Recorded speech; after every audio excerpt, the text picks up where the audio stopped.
It's Spoilerin time, folks. We take all the hard work of the show, Cordkillers, where we figure out how the whole thing works and then just watch some stuff and talk about it. This week, we'll be talking about The Boys, episode 5 of season 2, Lovecraft Country, season 1, episode 6, and Star Trek Lower Decks, season 1, episode 7. I'm Tom Merritt. He's Brian Brushwood. Dude, I can't remember the last time I felt this way. We had a perfect trifecta. All three of these were great. The hat trick. Right? When's the last time? Like, I loved all three of these. Which one you want to talk about first? Let's start. Let's talk about Star Trek Lower Decks. Much Ado About Boimler, which, I'll be honest, probably not the best of the Lower Decks episodes yet, but a really fun one. Yeah, at this point, the show can kind of do no wrong. And it's a very simple A-plot of, I mean, they call it going to the farm. And as somebody who has both lost a dog and gained a puppy in the last few months, it was a very poignant moment, for me. I love the idea that the whole thing's a misunderstanding and that the farm is totally real by the end. I wondered what they were going to do, because I'm like, okay, this is edgy for Lower Decks to actually, like, they like to poke fun at the Federation, but they never show the Federation straight up being hypocritical. And this seemed like it was going to do that until the end. I was like, that was brilliant. Just make it like, oh, sorry, I was just a little gruff on the way there. And something only Lower Decks could get away with, right? Well, and also, like, not only is the farm, legitimately what they promise it to be, but it's like, it's a freaking resort. It's great. It's amazing. And everybody's and also Boimler can't be there because it gets better. Because it wore off. Yeah. Fairly simple plot. What was the B plot was the, well, Mariner, I thought this one was actually kind of deep. It was Mariner with her friend from the academy, who's now a captain, going, how are you still an ensign? Come on. And then Mariner keeps screwing stuff up. And you're like, well, wait a minute. Mariner can actually do stuff. Why is she just nervous because it's her friend? And it turns out she was doing it on purpose because she doesn't want to get promoted. And then you see, like, I'm like, oh, this is great. We actually see someone who knows Mariner confront her about, like, why are you sandbagging? Why are you doing this? Well, and we also play around with the idea of the babysitter captain that we had seen in the Next Generation stuff. It also sort of hints at the idea that Mariner's got I mean, let's assume this goes for 5 or 7 seasons. Like, I mean, we're going to see Mariner make it to captain, and we're going to see this show has shown enough heart that I believe that they will allow us to see emotional transformations, to see people unlock their self-imposed limitations on themselves. We will see them progress. We will see them, diversify and then come back together. I wouldn't be surprised if this ends up being one of those shows that, despite all the odds and how it's sold right now, ends up showing a ton of heart and becomes a fan favorite in 5-7 years. The challenge will be how to keep them Lower Decks, right? How do you preserve? Because the genius right now is this is the other folks. These are the folks who don't, get their praises sung. And how will you show, because I'm convinced with you that we're going to see Mariner particularly grow and achieve and move on to greater things somehow. But I bet they do it in a way where she stays Lower Decks. Well, and I just can't wait to see how they solve that riddle. Because this episode was a small version of that. Like, well, you can't really criticize the Federation. That'd be too dark for Lower Decks. Oh, okay. It was a joke the whole time. Like, they're good at, like, we told you it was one thing, but it's really another. And like, I just can't wait to see their solution to that. Here's what I would guess. I would guess that, yes, it's called Lower Decks right now, but what the show really is freshman class. And I can totally see, even at the end of this first season, some moment where one of them gets promoted and it's like, no, we're all going to be Lower Decks forever. And they all get matching tattoos or whatever. And it's the story of them as they progress through the ranks, from being freshmen really to graduate. I mean, they might do that. They really risk losing the magic of the show if they do that, though. So that's when I say, like, I don't even know what they're going to do, because I see that as a perilous way, unless you just end the series, right? I see that as a perilous way to go. But I bet they have a solution in mind already. I mean, we already saw them pull it off in Harry Potter, right? I mean, we saw real. Yeah, but Harry Potter were the heroes. These are these are the non-heroes. Yeah. And their charm is that they're the non-heroes, right? Boimler wants to advance, but he can't. Hold on. Let's evaluate that claim. Boimler is a hero. Hold on, let me rephrase it before we spend time litigating it. Okay. What their charm is that they are all unable to advance, right? Boimler wants to, but he's just not quite good enough yet. Mariner doesn't want to, right? There's various situations. What you want is for them to finally overcome those things. But once they do, the story's over. So how do you keep the story interesting and give them growth without going, and they've overcome their problem, and that's it. That's the end. That's what I'm looking forward to. I think the whole joke is that they're all top quality 4-star heroes that just happen to be at the beginning at the lowest rung of the ladder. But Mariner's not. Mariner is. She's not a freshman. She's been higher. Correct. She has been self-sabotaging, but that's her journey, is to overcome her self-sabotage. Sure, yeah, but she's not a freshman. Boimler is a god in the making, who just needs to he just needs his confidence, right? Yep. The engineer guy, whatever, same with the alien chick. Like all 4 of them are top tier performers who just happen to be at the bottom of the ladder. And I think that I think that's where the show's going to go. I think we're going to watch them but then it's not that show. It's not the show anymore. And how do you keep that interesting? And not just another Star Trek show. Like, oh, now they're just regular Starfleet people. Starship Troopers made it interesting. Harry Potter made it interesting. Starship Troopers was a single story. Harry Potter, they were heroes from the beginning. He was a chosen one. Yes, he wasn't an underdog. He was at the bottom of the ladder, and he was just the first year.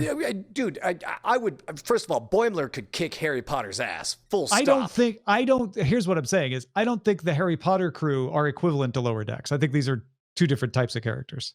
Oh, that's interesting. I might because disagree. From the beginning, like, Harry Potter's destined for greatness, and his friends are super smart and great, and they're going to win. And that's not Lower Decks.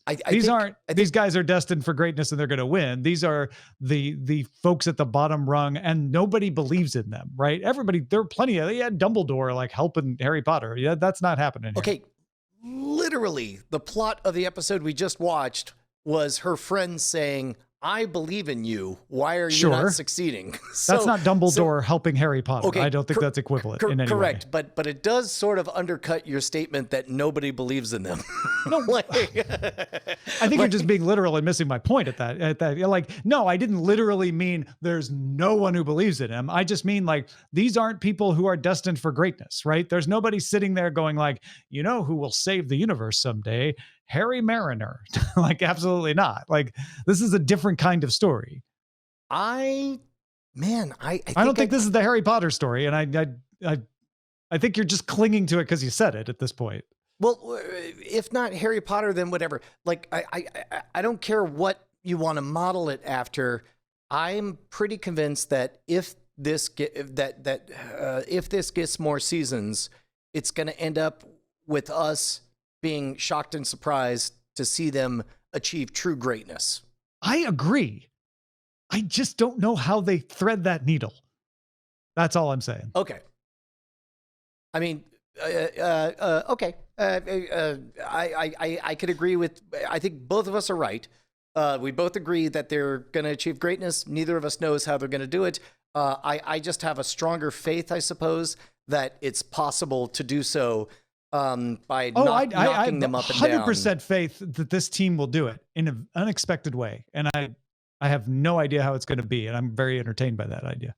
I have a question for both of you. This is kind of tangential. Sure. How many more times do we have at bats for Mariner storylines to be, oh, you're just exactly. How many more at bats? Because this is what, 7 episodes? That's kind of that's where I'm going, is like, you either have to have her move forward, in which case she's fundamentally not the same character anymore, or you have to have her grow in an unexpected way. Like, I don't know, she joins Section 31 and becomes an undercover agent and has to be stationed lower decks. Yeah, I don't know, something like that. You know what it could be? It could be a bit like The Matrix, where yes, she's the one, but she either is given the opportunity to tell herself that she's not, and then there's some moment seasons from now that no, I am the one, and I do deserve this captainship. But I don't think she'll. I guess where I'm going is I don't think she'll be the one of like, well, Mariner, you finally figured it out, and now you get to be captain of your own ship. That's not what she wants. She wants something way cooler than that. So I look forward to figuring out what that is. Me too. Yeah, exactly. right. That's what I'm like. I can't wait. Show me what that is. She wants an easy life. No. Yeah. Yes and no. No. Yes and no. I think she wants a hard life. That's why she refuses to take promotions. She doesn't want a boring life. That's different than wanting an easy life. She's terrified that rising through the ranks will equal becoming her mom. And that's the mommy issue and the daddy issue that she's got to work through. Yeah. What's so frustrating is we got all of that either last week or 2 weeks ago with the one where her mom does promote her into the next station. We gotta pick a lane. Either she's gonna stay being this, or we need to figure out a trajectory for all of these characters to advance. Because right now, it's cool doing story of the week, but y'all, I got the Mariner story. That's the beauty of it being an ensemble cast, is that I don't even remember the name of the cyborg engineer guy or the alien chick or whatever. You know, it's Tendi and Rutherford. Rutherford. Yeah. Tendi and Rutherford. Yeah, and then and plus, you know, you got opportunities for side quests like who was the guy that was played by Dwight Schultz from the A-Team, who was the screw up that at one point became super intelligent and took over Murdoch? The guy who played Murdoch from the A-Team. Barkley. Yeah. Like there's opportunities for Barkley stories. Barkley. There's we got room here. It doesn't all have to be all Mariner all the time. Also the dog. Oh, that's right. The dog, named the dog. With bats flying out of his head. And eyeballs popping out. And Tendi is like, oh, dogs can't talk? Whoops, I didn't know that. I didn't realize that. I thought that was such a throwaway in this episode. It was hilarious. Like, what if someone who had no idea what a dog was designed a dog? Yeah, I think we have enough room for them to actually ascend through the ladder and them perpetually to be like, the story is not so much of them actually being lower decks so much as perpetually feeling like lower decks. So I feel like they can ascend the ladder and always, I don't know, there's a lot of ways for that to feel really disappointing and losing the magic. That's all I'm worried about. Oh yeah, we'll see. Star Trek Lower Decks episode 7, season 1. It's good. Let's talk about Lovecraft Country, episode 1 of season 6. But the old favorite with Judy Garland. Meet Me in Daegu. I'll let you guys go first. Okay, I love this. I watch a lot of Korean drama, so I was real excited to watch a great episode of Korean drama version of Lovecraft Country. It was super well done. I love that they just didn't even show us Tick until like a third of the way through the episode. That it was just maybe later. It was just a standalone backstory that we had been alluded to, but we got to just enjoy it from beginning to end.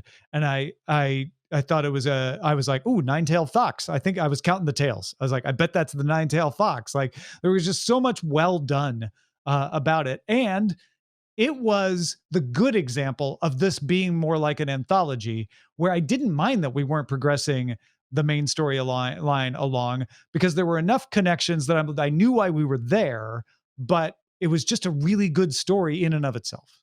I'll say, Tom, that I agree mostly with what you just said, though I didn't care for the ending in that I feel like they kind of set up an ending where, I mean, they're going for anticipation and kind of a cliffhanger-y sort of thing. Like, what is is the next step for her, and what is her final, what does she look like now? And maybe that's what Tick is going to figure out by reconnecting with her. But I did feel like we were kind of left hanging a little bit at the end of this week. Well, when you say left hanging, I mean, where we were left was she almost kills him by accident, realizes that she doesn't just see memories, she sees an entire lifetime. I thought that was interesting. Like, oh, right. She didn't say I see their memories. Mhm. She said I see their life, which means she got to see his future. Oh, because she doesn't kill that's him. right. Because the ending for the previous 99 has been at her hands. Right. And She says, I don't kill she- him. And then so she's able to tell him, you're going to die. Don't Like, go spoiler home. alert. Yeah. Humans die. And of course, yeah, you're going to die someday, probably of old age, maybe heart disease. Kills a lot of people. Stay away from sci-fi ropes. But So you didn't like that because I felt that was fine, but the scene at the end where she's with her mother and they go and see the priestess, I guess, and it's all like, well, you're, dealing with trifling human matters, like that all felt like, when you go see the witch, yeah, that felt like one step too far. I felt like, oh no, I wasn't. No, it felt like that I am. If we were without that scene, or if that scene was a little longer, I think that would have made me feel more like this is a complete thing. Because I don't know. It felt unfinished by that being the stopping point. I broke down into tears at that part because what she was saying was, "Oh, dear child, you've not yet even begun to see the suffering and death that you will see in the 1,000 years to come. Like, you're a supernatural beast who is made of suffering, and this is only the beginning."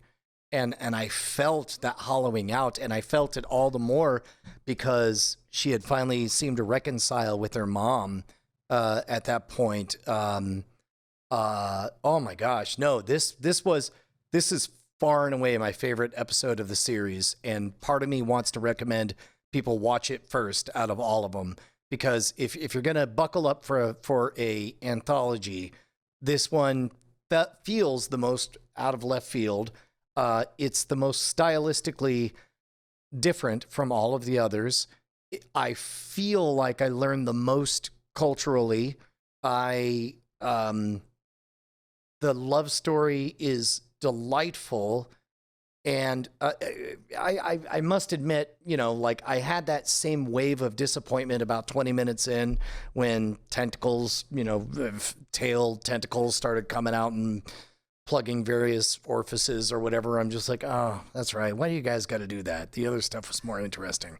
Oh, I thought you had that same moment 20 minutes in when you were like, ooh, 9 tails. I bet it's a 9-tailed fox. No, you and I had different experiences in that moment. Right. But once I got past that, it's the best episode of the series by far. I loved it. I find that's an interesting recommendation. I mean, I think it is one of the strongest episodes of the series, but also I think it's not terribly indicative of the rest of the series or what's on the tin. I agree, but it also preps you for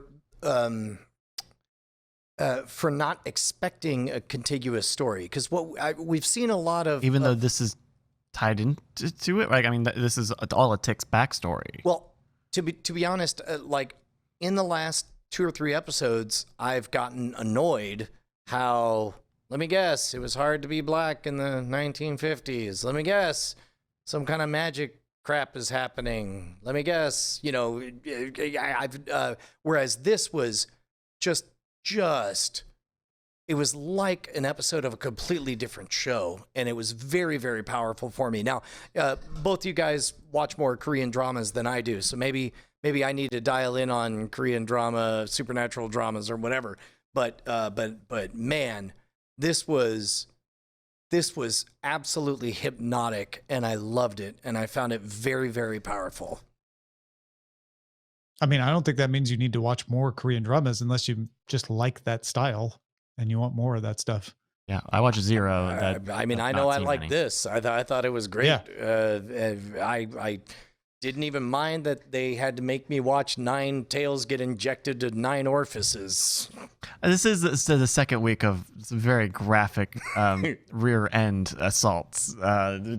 It's an interesting. I've just kind of resigned that this is going to get kind of graphic sometimes. I realize that. And no, 3 Lives, 3 Worlds, the Pillow Book from China with a 9-tailed fox, very different than 9 orifices on Lovecraft Country. So yeah, it's not like you're going to get that kind of graphicness from Chinese or Korean dramas for sure.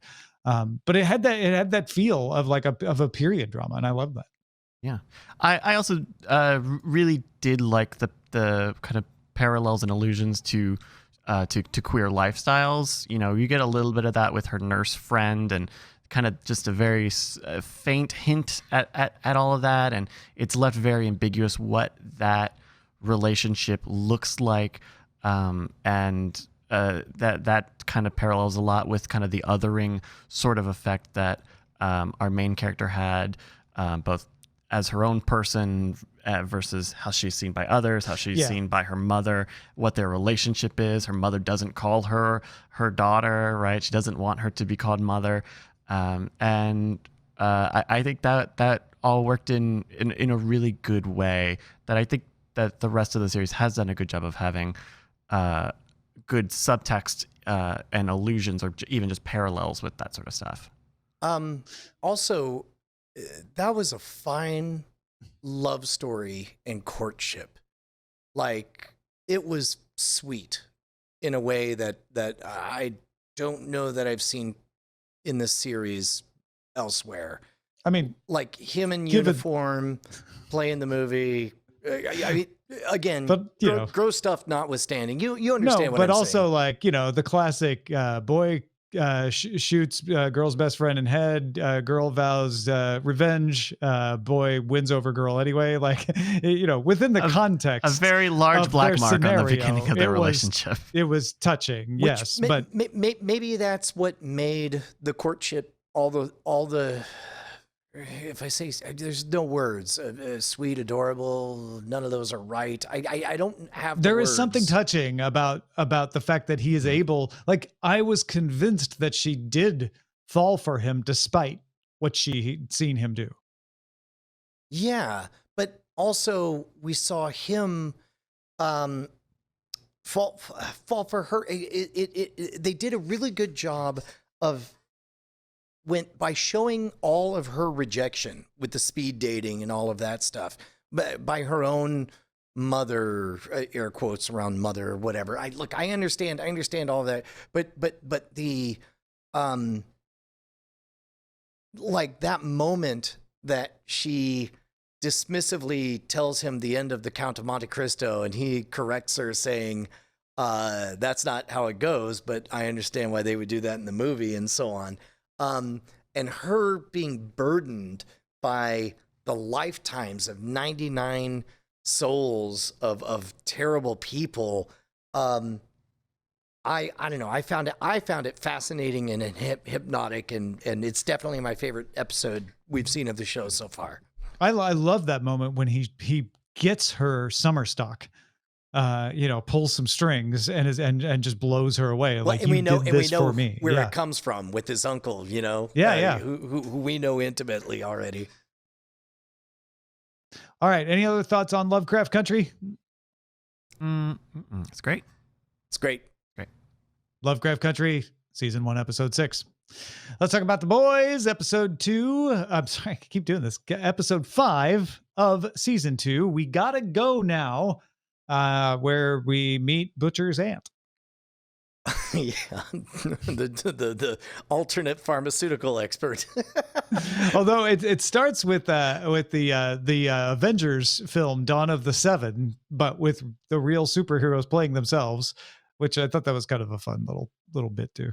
Well, I mean, but that's also been kind of their whole gimmick, right? Is that they both market and every heroic deed they do is secretly a press release for the next movie that they're going to make or whatever.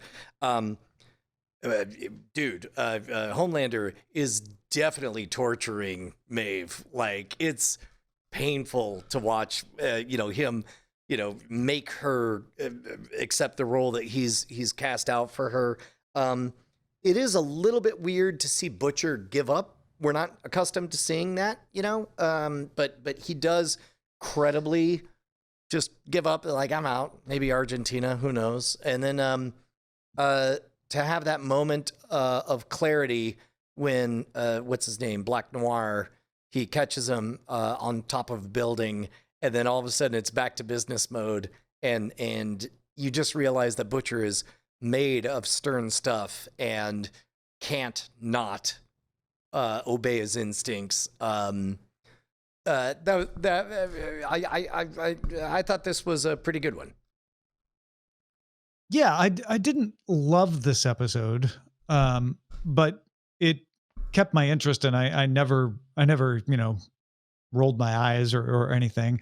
I thought that the house, the Black Noir, like trapped in the house side of things, was really fun.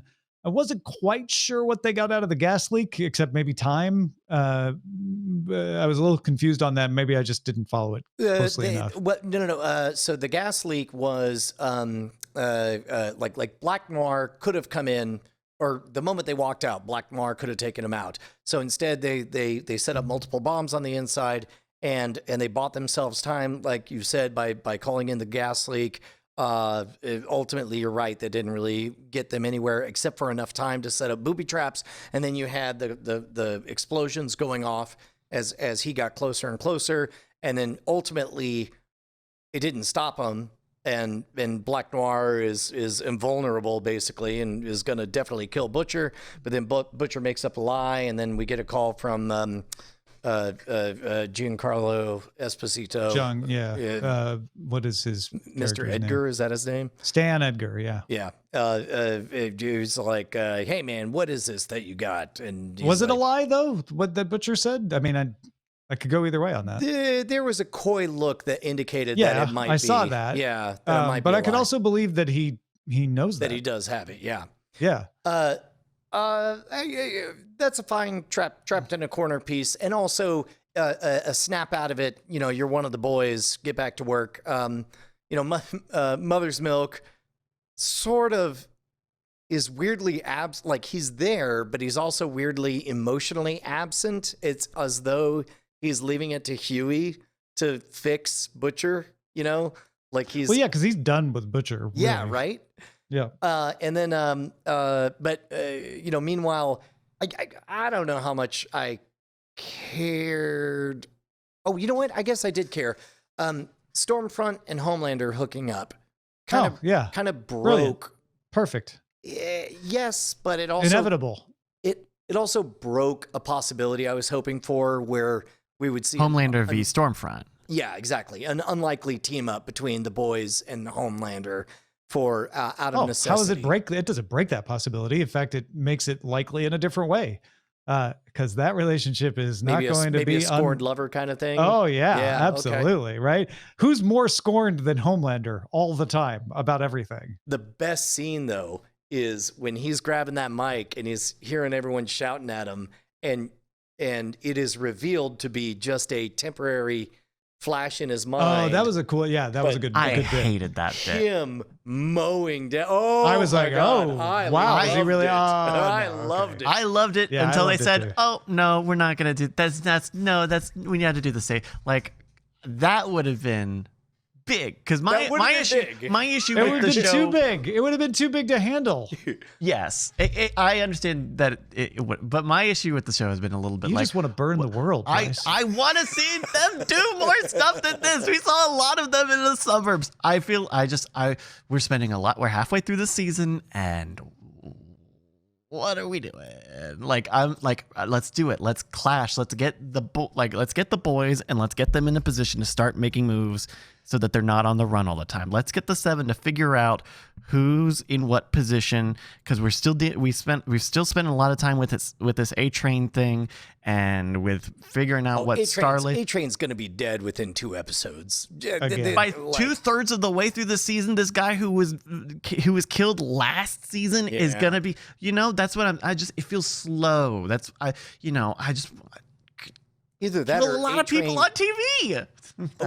Maybe that's the unlikely pairing, is A-Train has a reason to join the boys. Oh, that'd be interesting. And maybe the Deep. And Huey has to deal with them. And then same with the Deep. Yeah, the Deep as well. The Deep and his Scientology clone. Oh my God.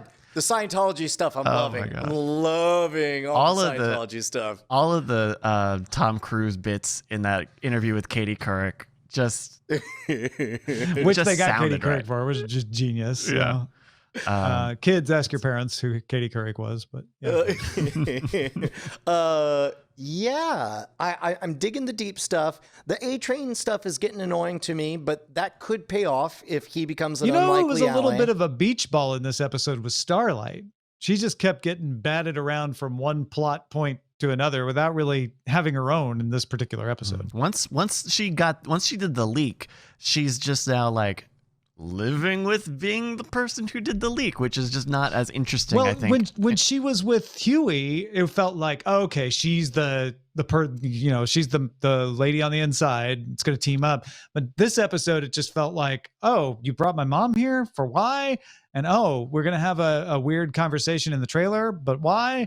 And yeah, it just, she didn't feel like her story was too strong in this episode. I can appreciate, she feels to me fairly trapped, and it's beginning to feel like the walls are closing in on her, and I could appreciate that. I'm okay with where that's going, especially because Stormfront is just diabolical. I mean, she's in control at all times of everything. My only question about Starlight is, it seems like everyone knows that she did the leak. Are we waiting for this like a girls get it done thing to be out of everyone's hair, or right? Because when you say everyone, who all knows? Well, Stormfront seems to suspect. Stormfront has suspicions for sure. A-Train knows, yeah. Homelander knows. Wait, thinks he does. There's a lot of people who think they know and are trying to bluff her into admitting. Yeah. I guess that's just where I'm at. It's a lot of. I don't know that there are too many more people left to play this waiting game with. There is a question in, like, Maeve is scared, but looks to be on the verge of teetering to the good guy side. We don't have many good guys right now, outside of the boys. And the boys are straight up self-confessed murderers of soups. Correct. So Maeve, I feel like, is possibly one of the few. Maeve and Starlight are one of the few totally blameless characters in the show, and Maeve has not yet made the switch. I think everything's going to hinge on Maeve at some point, and we're gonna hope that she makes the right decision. Kimiko as a hitman. How do we feel about that? And her and Frenchie, trying to talk her out. I feel like that's just like, I'll wait for that to pay off. Like that's just that's a nice little nugget to be like, in a future episode, this is going to be really important. It is C story fodder to me. Yeah. Oh, so you're not impressed with any of that part. It's okay. fine. All right. Oh, just bank it away. It'll be important later. It's a good reason to have good action stuff and to kind of figure out where she's at, because she's also another character whose allegiance is in flux. Yeah. Frenchie, as hard as they introduced him and as soft as he is now, is really fascinating to me. Like, he's suddenly, and we've talked about this before, but the idea of Frenchie becoming the spiritual center, the soft, doughy, love-filled middle of the group is pretty crazy.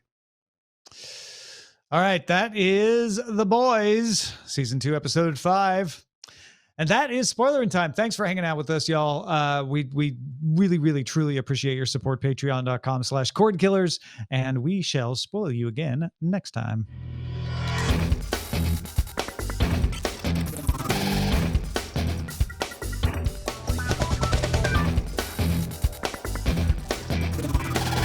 Diamond Club hopes you have enjoyed this program.